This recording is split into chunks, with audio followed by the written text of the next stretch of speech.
Welcome to our conversation course. Our first topic that we're going to look at today is on the topic of work. The idea of this course is to help everybody who's learning English to focus on a certain aspect, a certain topic, and build and train and be coached on that topic until they begin to feel comfortable discussing it. And also looking at different ways we can ask questions, the way we can answer them using different vocabulary. So let's go in and have a look at our conversation skills course. And the first topic we're going to look at today is the topic on work. So you can see here the topic on work is broken down into different sections. The first one is just a quick list of vocabulary, just to make sure that we have everything we need to begin the conversation. Just checking on it. The best way to use this, I would say, is to basically just go down through each word and make sure you're okay with using it.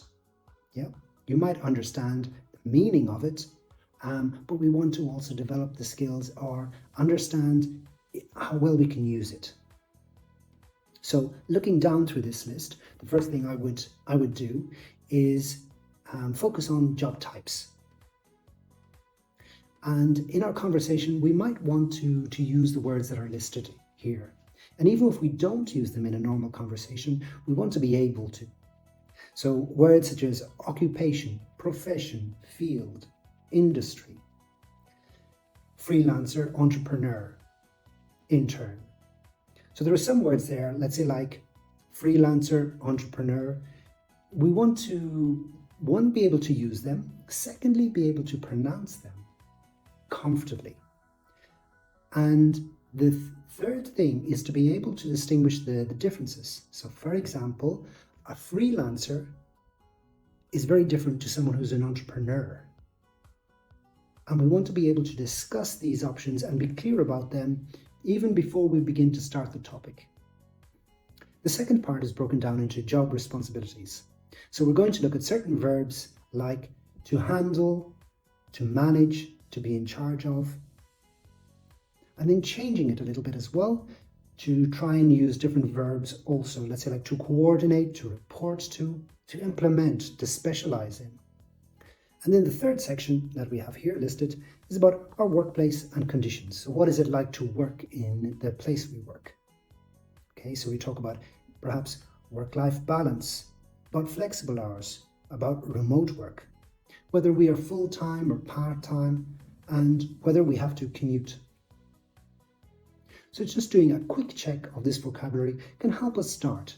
Even if there are parts of this vocabulary that is unfamiliar to you, this is perfectly okay.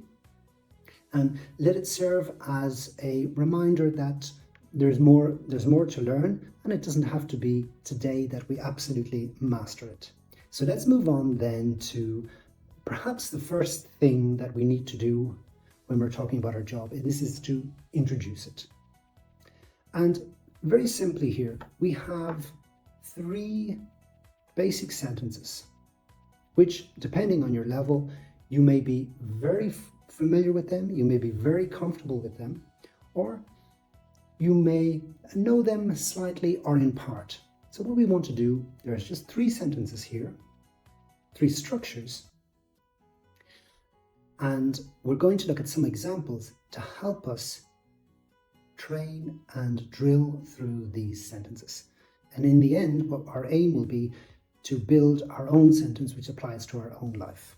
So let's look at the first structure. So the first one is working with your job title.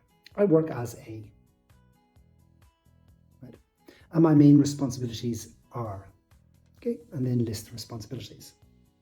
Okay, so I work as, my main responsibilities are. So let's look at some of the example sentences there.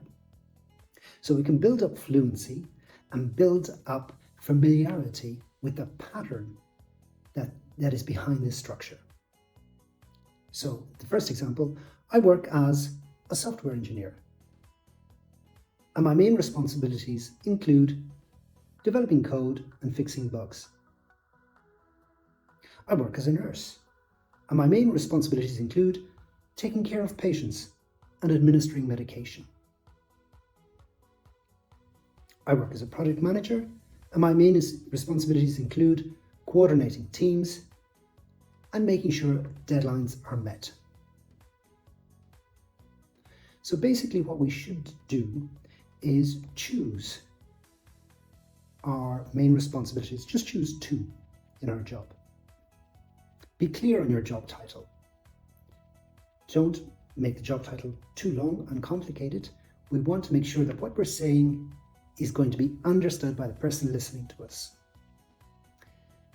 So the best way to train this is to use the actual structure, say the 3 example sentences, and then move into our own one.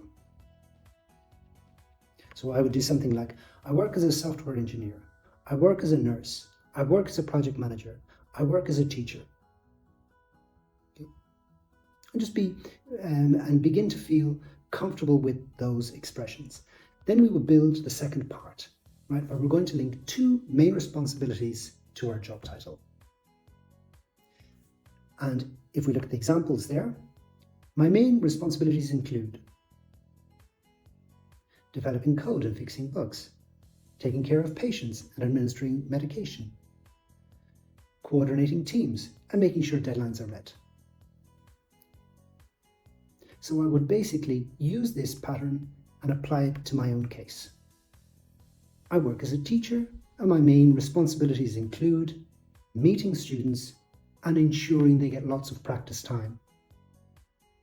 This way, we connect 2 responsibilities to our title, and as we move into any conversation talking about work, we're going to deliver this sentence nice and easily. Hi, my name is John. I'm a teacher. My main responsibilities include meeting students and ensuring they get lots of time for practice. In this way, if we do this often enough, introducing who we are is a smooth experience. So that's the introducing our job. We can move on then to stuff like job satisfaction. And again, we get the same pattern. We find the patterns here just built in such a way so that we begin to train them. And when our minds are clear on the pattern, training it becomes more straightforward. And we can focus on building fluency and speed rather than being blocked by having to search for new words or search for ideas on what we're going to say. So including some of these phrases when someone just asks you what your job is a great idea, because it really deepens the conversation. This is what we want to be able to do. We want to have conversations with other people where we not just simply say what we do and finish the conversation there. We want to draw the person in. We want to allow the other person to come and ask us questions about it. So for example, I find my job very rewarding because one of the biggest challenges is, and you can name a challenge. I appreciate a benefit, but I wish something else was different. So these are really nice ways just to make our job title richer. Obviously, it's not just only about speaking about our job. We also want to build up the ability to ask someone else about their job. There are many ways we can do this. By mastering at least 2 or 3, it gives us a certain competence. It gives us a feeling of confidence in that particular situation. So we can make these sentences as simple as we like, but the more we train them, the easier they will be to use. It can be something like, so what do you do for a living? How long have you been working in your current role? What does a typical day at work look like for you? So this ability to add detail to our own job description and also to ask questions in an inviting way to the other person. This helps our conversations become stronger and deeper.